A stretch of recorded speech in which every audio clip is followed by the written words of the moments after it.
the medical student who walked into a bar and vanished? At 1:55 in the morning, a security camera captured a young man standing near the entrance of a crowded bar. He appeared relaxed. There was nothing unusual about his behavior. Nothing suggested that investigators, journalists, and amateur detectives would spend the next 2 decades studying that exact footage frame by frame. Moments later, the young man moved out of view. And then something happened that nobody has ever been able to explain. He was never seen again. No confirmed sightings, no phone calls, no financial activity, no body, no answers. Just one simple question. How does a person walk into one of the busiest entertainment districts in a major American city and seemingly disappear without a trace? That question has haunted investigators since April 1st, 2006. The missing man was Brian Shaffer, and his case remains one of the most baffling disappearances in modern American history. Brian was 27 years old, a medical student at Ohio State University. Intelligent, ambitious, well-liked by friends and family, the type of person people expected to become a successful doctor one day. But behind the scenes, Brian was navigating a difficult period in his life. Just weeks before his disappearance, his mother had passed away after a long battle with cancer. The loss had deeply affected him. Friends later described him as heartbroken, trying to stay positive, trying to move forward, but still struggling with grief. Despite everything, Brian continued focusing on school. He continued spending time with friends. And by all accounts, he was looking forward to the future. That future included a planned trip to Miami with his girlfriend. The vacation was only days away. There seemed to be no indication that he intended to leave his life behind, which makes what happened next even more mysterious. On the evening of March 31st, 2006, Brian met with friends for a night out in Columbus, Ohio. The group planned to celebrate the beginning of spring break. Nothing unusual. Just friends enjoying a Friday night. They visited several locations before eventually arriving at a popular bar called the Ugly Tuna Saloona. Located in the South Campus Gateway complex, the bar sat above street level and was accessible through a set of escalators and an elevator. Hundreds of people passed through the area every weekend. Security cameras monitored the entrance. The building was busy, well-lit, and filled with potential witnesses. In theory, it should have been one of the worst possible places for someone to disappear. Yet that is exactly where the mystery began. Around 1:15 in the morning, security footage captured Brian entering the area near the bar. He appeared normal, relaxed. Nothing seemed out of place. Over the next several minutes, he was seen talking with friends and other patrons. Witnesses later described him as being in good spirits. There were no reports of arguments, no signs of distress, no indication that anything unusual was about to happen. Then investigators identified what would become one of the most important moments in the entire case. At approximately 1:55 a.m., a camera recorded Brian standing outside the bar area speaking with 2 women. The interaction appeared casual, normal, one of countless conversations taking place that night. When the conversation ended, Brian stepped away, and according to all available evidence, that was the last confirmed sighting of him. At 2 a.m., the bar closed. Patrons began leaving. Friends searched for Brian. Initially, they weren't concerned. It was common for people to become separated in crowded nightlife districts. Perhaps he had gone home. Perhaps he had met someone. Perhaps he had simply left without telling anyone. But as the hours passed, concern began growing. Calls went unanswered. Messages received no response. Nobody knew where Brian was. The following day, that concern transformed into alarm. Because disappearing without contacting anyone was completely unlike him. Friends started making calls. Family members joined the search, and before long, authorities became involved. At first, investigators believed answers would come quickly. After all, this wasn't a remote wilderness disappearance. This wasn't an isolated highway. This was a crowded urban environment filled with cameras, witnesses, and activity. Surely someone had seen where Brian went. Surely footage would reveal what happened. But that confidence wouldn't last long. Because when investigators reviewed the security recordings, they discovered something deeply confusing. The footage clearly showed Brian entering the bar area. but they could not find footage showing him leaving. At first, detectives assumed they had simply missed something. Perhaps another camera captured him exiting. Perhaps he left during a crowded moment. Perhaps footage quality obscured his appearance. They reviewed the recordings repeatedly. Then they reviewed them again and again. The result remained the same. Brian appeared to enter, but there was no obvious footage showing him leaving. That discovery transformed the case from a missing person investigation into a genuine mystery. Media coverage intensified. The public became fascinated. Online communities began analyzing every detail. People studied floor plans, camera angles, witness statements, anything that might explain the missing footage, yet no explanation emerged. As investigators continued examining the timeline, another troubling detail surfaced. Brian's cell phone briefly rang for months after his disappearance. Family members repeatedly called it. Most calls went directly to voicemail. Then, on one occasion, the phone appeared to connect briefly before disconnecting. The event generated enormous speculation. Was Brian alive? Had someone powered on the phone? Was it merely a network error? Unfortunately, investigators could not determine exactly what happened, and the mystery only deepened.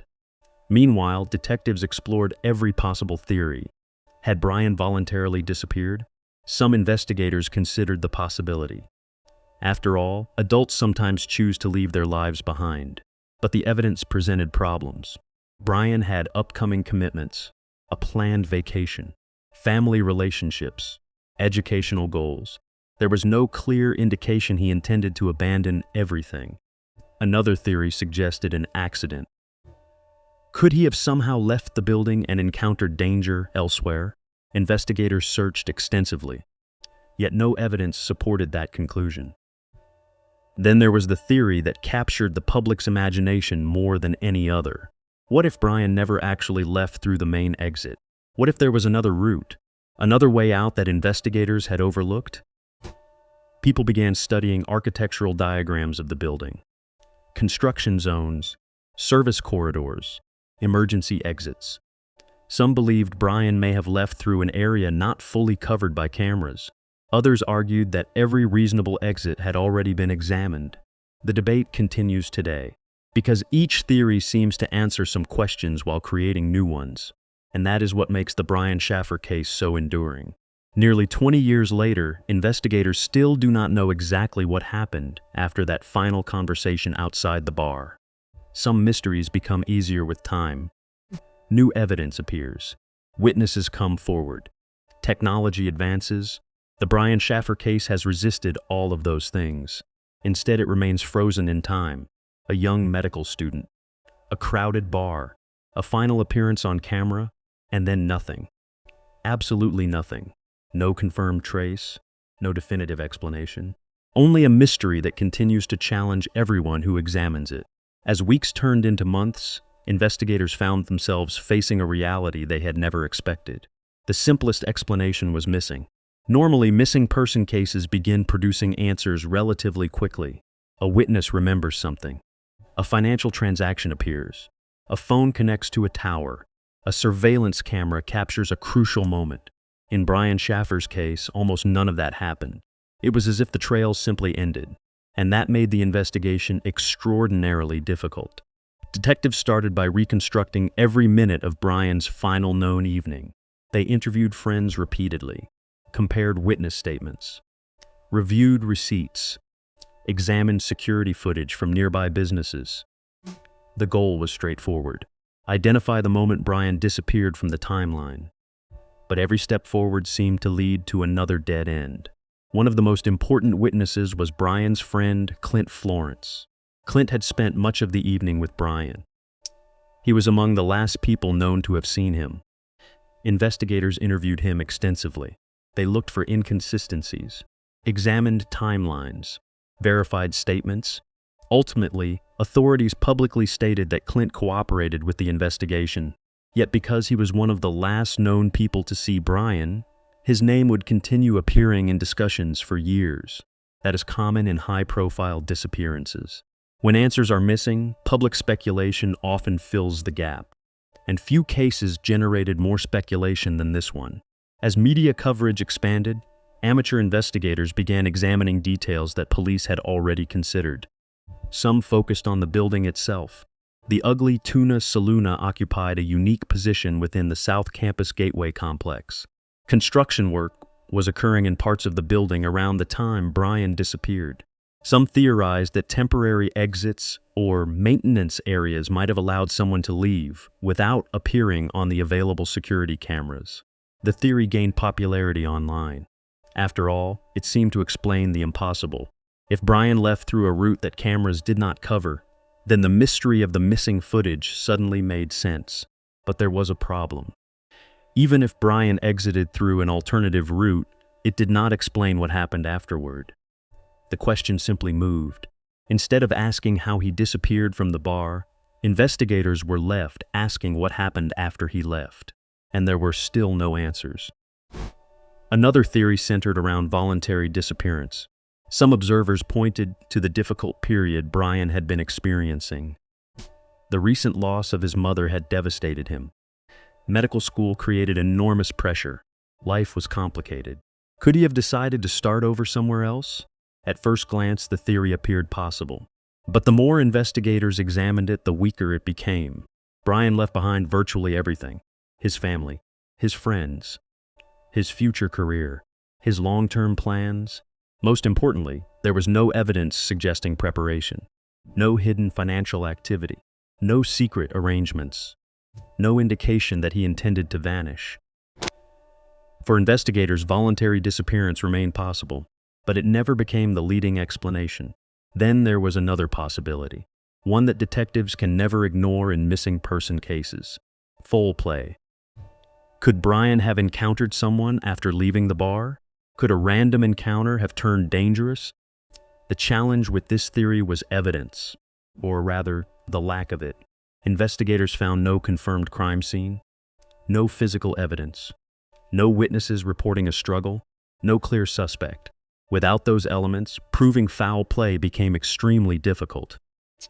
Yet many investigators privately acknowledged that it remained one of the more plausible possibilities. Because while people occasionally choose to disappear, they rarely do so without leaving any trace whatsoever. Years passed. The case remained open, and the mystery only grew.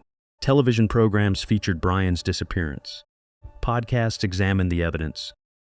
Online forums became obsessed with the timeline. Thousands of people attempted to solve the puzzle. Some spent hours analyzing surveillance footage frame by frame. Others studied architectural plans of the building. Many became convinced they had discovered the answer. Yet every theory eventually encountered the same obstacle: missing evidence. The one crucial piece that could transform speculation into certainty simply wasn't there. And then there was the phone. One of the strangest aspects of the case. Months after Brian vanished, family members continued calling his cell phone. Most of the time, the result was predictable. Voicemail. Silence. Nothing. Then one day, the phone appeared to ring. For a brief moment, hope exploded.